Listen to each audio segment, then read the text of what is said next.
Good morning बच्चों। आज मैं आपको संस्कृत कक्षा पढ़ाने के लिए आई हूँ। आपका आज मैं रुचिरा जो पुस्तक है उससे 5वां पाठ पढ़ाने जा रही हूँ, जिसका नाम है कंटके नैव कंटकम।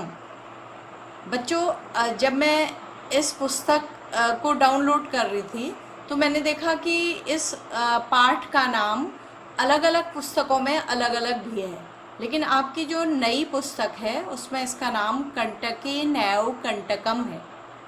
इस शीर्षक का तात्पर्य है कि कांटे से ही कांटा, अर्थात बच्चों इसमें एक लॉजिक है, एक सिंपल सी बात है कि अगर हमारे हाथ में कहीं कांटा चुभ जाएगा, हम उसके ऊपर दवा लगाएंगे, लेप लगाएंगे या कुछ भी करेंगे तो वो हमें कष्ट देगा और वो बाहर नहीं आएगा, और उसको निकालने के लिए हमें कांटे का ही प्रयोग करना पड़ता है या किसी नुकीली वस्तु जैसे सुई का प्रयोग करना पड़ता है। तो बच्चों, ये हमारा शीर्षक है और इसका जो दूसरा शीर्षक दिया गया है पुरानी किताबों में वह है धर्मे धमनम पापे पुण्यम, यानी कि धर्म में बुराई मिलना और पाप में पुण्य मिलना। यानी कि ये बताया गया है कि जब कोई बुरे मनुष्य से हमारा मतलब पड़ता है या पाला पड़ता है तो उसके साथ यदि हम धर्म का व्यवहार करें तो उसके अच्छे परिणाम नहीं होते हैं। इसके लिए अंग्रेजी में भी कहा जाता है टेट फॉर टेट, मतलब जैसे को तैसा। तो सबसे पहले बच्चों, मैं पाठ पढ़ाने से पहले आपको एक कहानी सुनाती हूँ। पुराने समय में हमारे देश में छोटी छोटी बहुत सी कहानियाँ प्रचलित हैं। तो एक गांव की बात है जहाँ एक ऋषि रहते थे और वो बहुत धर्मात्मा थे। वो उस गांव में इसलिए आए थे कि गांव वालों का भला कर सकें, उन्हें शिक्षा दे सकें। उस गांव में गरीबी थी तो गरीबी को दूर कर सकें।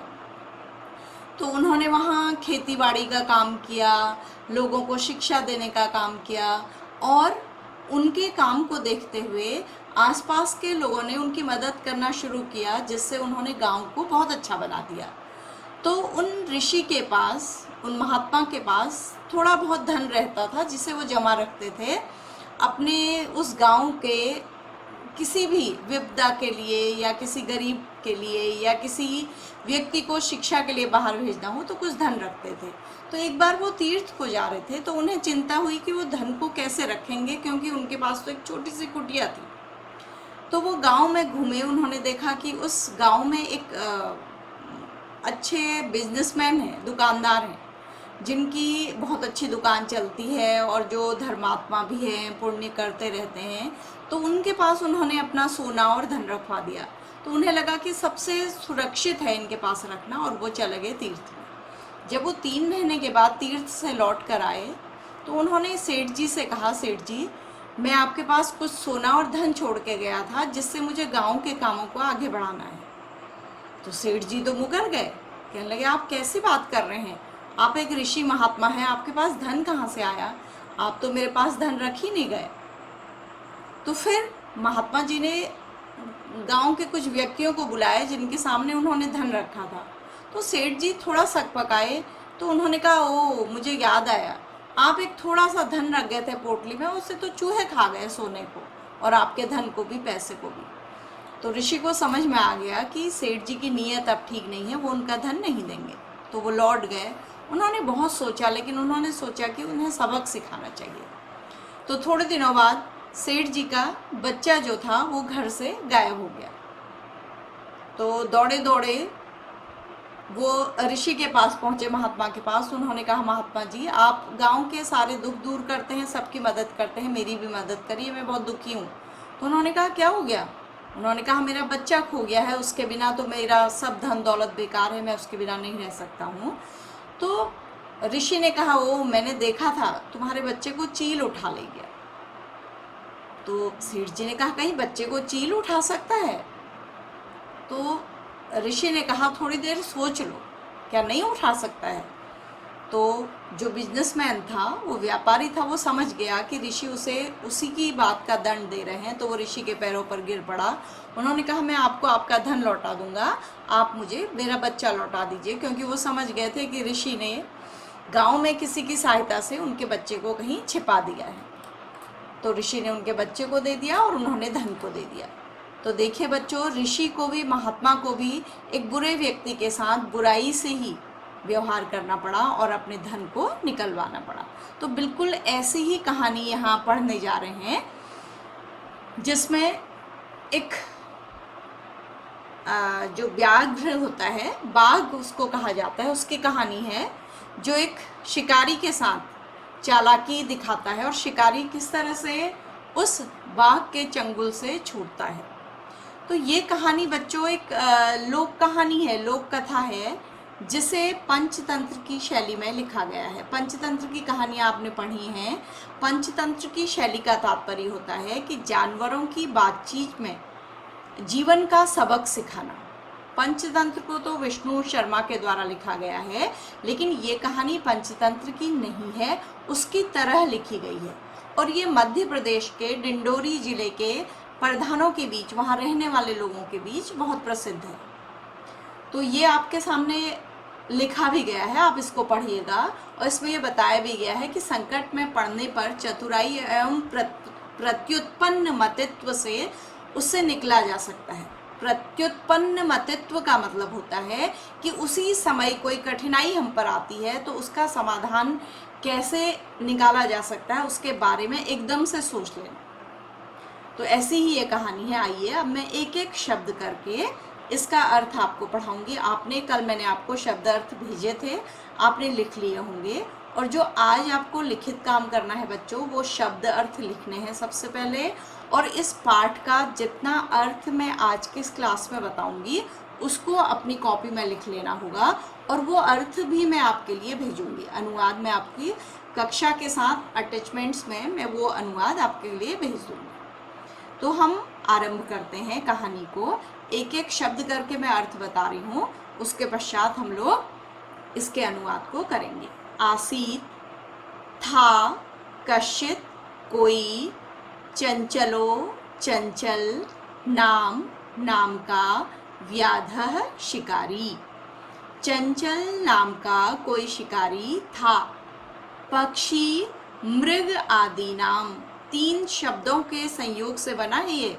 पक्षी, जानवर, आदि को ग्रहणेन पकड़ने से, स वह, स्वीयाम अपनी, जीविकाम जीविका को, निर्वाहयति स्म चलाता था। तो पक्षी, जानवर आदि को पकड़कर वह अपनी जीविका चलाता था। एकदा, एक बार, सह वह, वने वन में, जालम जाल को, विस्तीर्य फैलाकर, गृहम आगतवान घर को आ गया। एक बार वन में जाल फैलाकर वह घर को आ गया। एक एक शब्द लिखेगा, जैसे मैं आपको पढ़ा रही हूँ वैसे ही लिखना भी है। इस कहानी में अन्यथा कुछ भी नहीं लिखना होता है, सीधा सीधा अनुवाद करना होता है। अन्यस्मिन, दूसरे, दिवसे, दिन, प्रातः काले, सुबह, यदा, जब, चंचलः, चंचल, वनम, वन को, गतवान, गया, तदा, तब, सह, उसने, दृष्टवान, देखा, यत्, की, तेन, उसके द्वारा, विस्तारिते, फैलाए हुए, जाले, जाल में, दौर्भाग्यात्, दुर्भाग्य से, एकः, एक, व्याघ्रः, बाघ, बद्धः, बध, आसीत, था, फंसा हुआ था या बधा हुआ था। दूसरे दिन जैसे ही चंचल वन में गया, उसने देखा कि उसके द्वारा फैलाए गए जाल में दुर्भाग्य से एक बाघ फंसा हुआ था।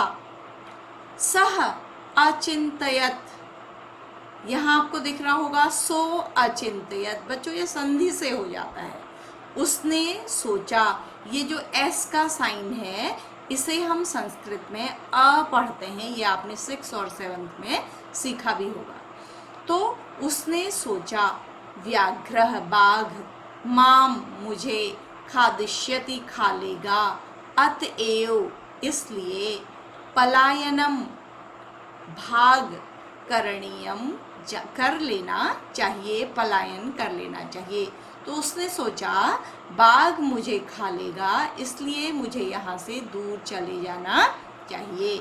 व्याघ्रः न्यवेदयत्, बाघ ने कहा, निवेदन किया, भो मानव, हे मानव, कल्याणम भवतु ते, कल्याणम भला, भवतु हो, ते तुम्हारा, हे मानव तुम्हारा कल्याण हो।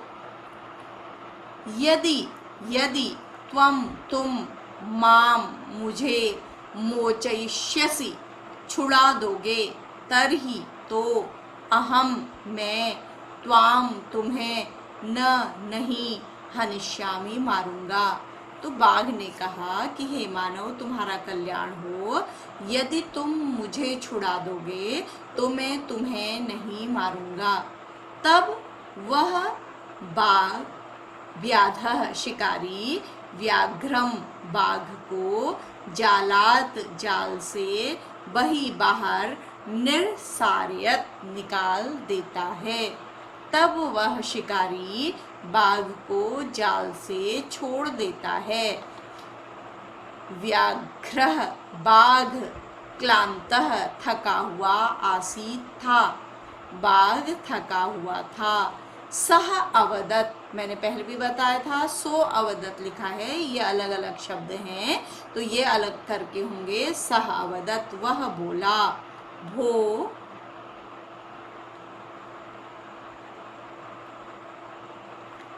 हे मानव पिपासुः अहम।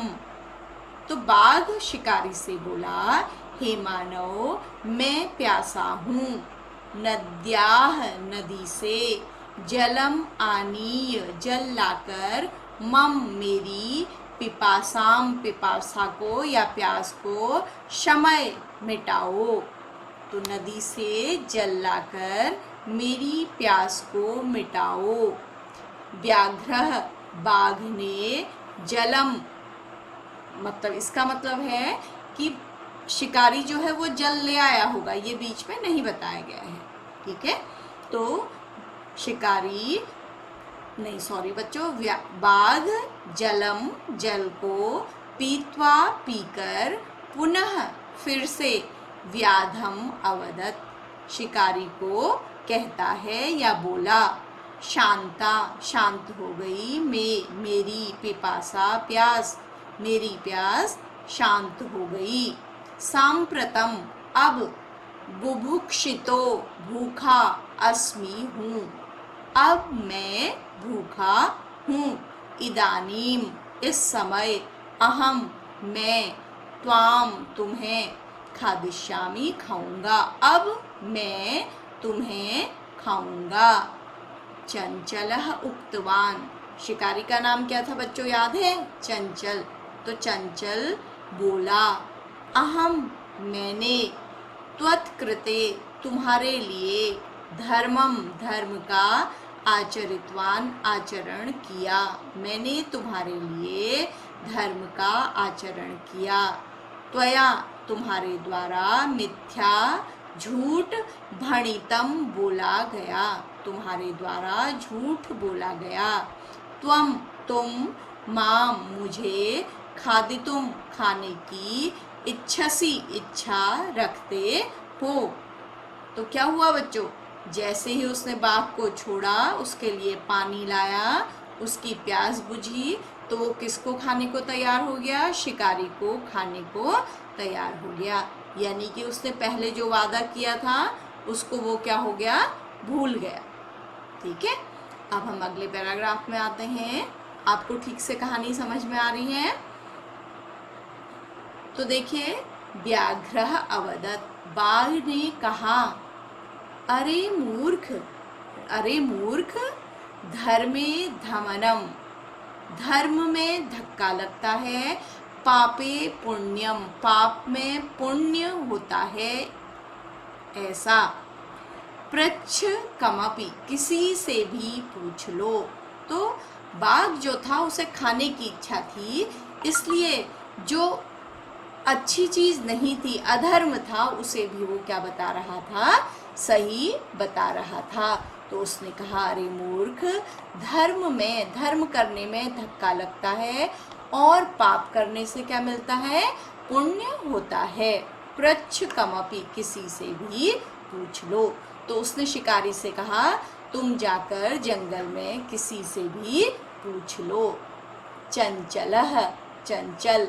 अब बच्चों, इस कहानी में केवल यही नहीं बताया गया है कि दुष्ट के साथ दुष्टता का व्यवहार करना चाहिए, बल्कि इसके 2 पैराग्राफ में हमें बड़ी अच्छी तरह से, बड़े इमोशनल तरीके से पर्यावरण को बचाने की भी सीख दी गई है कि प्रकृति हमसे कितना अच्छा व्यवहार करती है और हम उसके साथ कितना बुरा व्यवहार करते हैं। इस कहानी से हमें ये भी समझाया गया है कि प्रकृति हमें कितना देती है।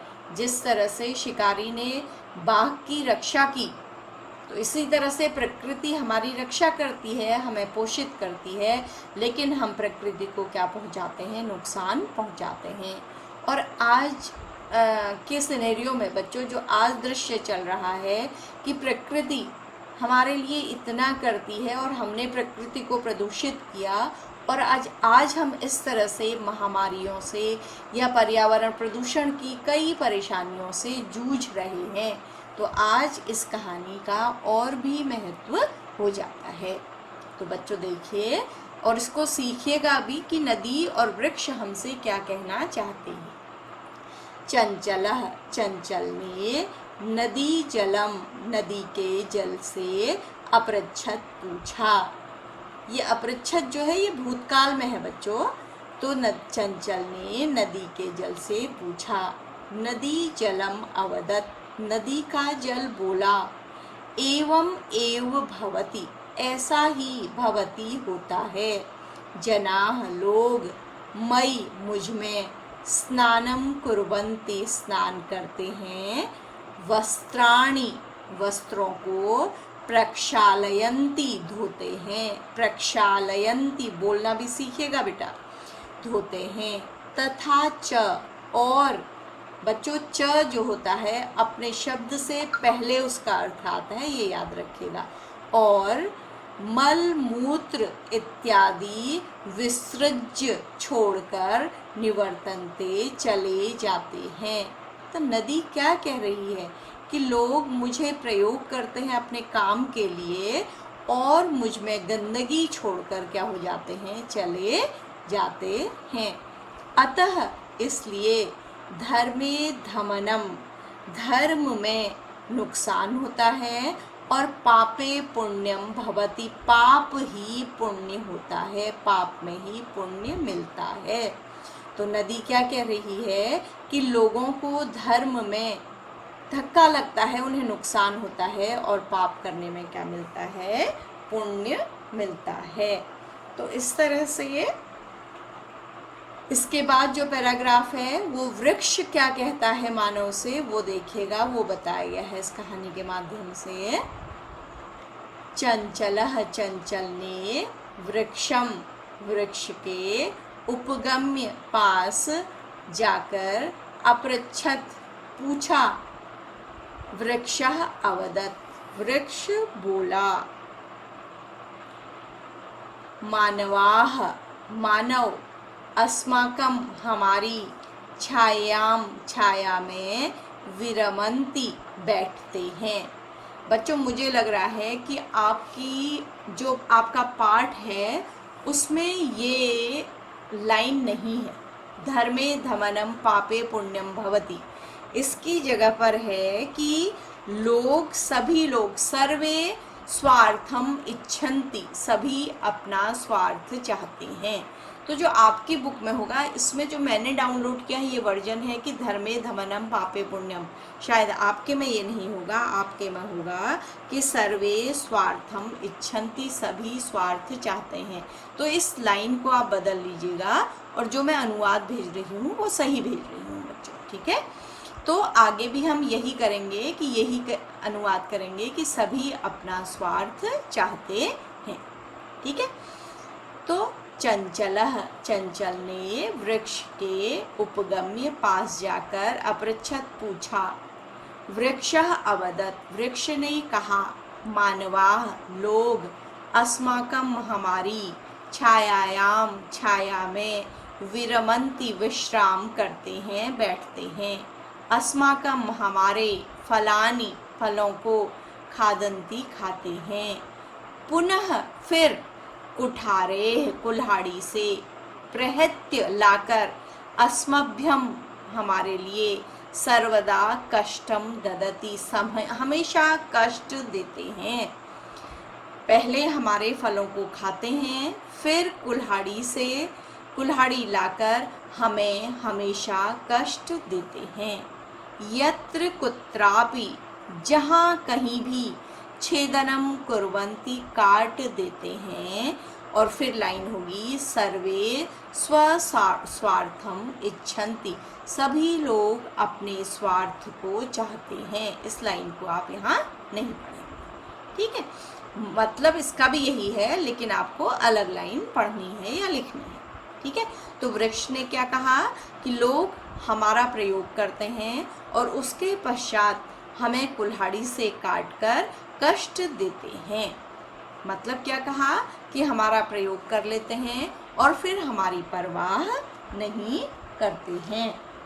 तो बच्चों, ये हमारी कक्षा के 2 या 3 पैराग्राफ आज मैंने आपको करा दिए हैं, जिसमें मैंने आपको एक एक शब्द का अर्थ बताकर पहले एक कहानी सुनाई, जो इसी की तरह की एक कहानी थी कि हमें अवसर के अनुसार अगर कोई दुष्ट व्यक्ति है तो उससे दुष्टता का व्यवहार करके ही उसको शांत करना चाहिए या उसे सबक सिखाना चाहिए। उसके पश्चात हमने इस कहानी के बारे में बताया कि ये कहाँ मध्य प्रदेश में कहानी प्रसिद्ध है और पंचतंत्र की शैली में लिखी गई है।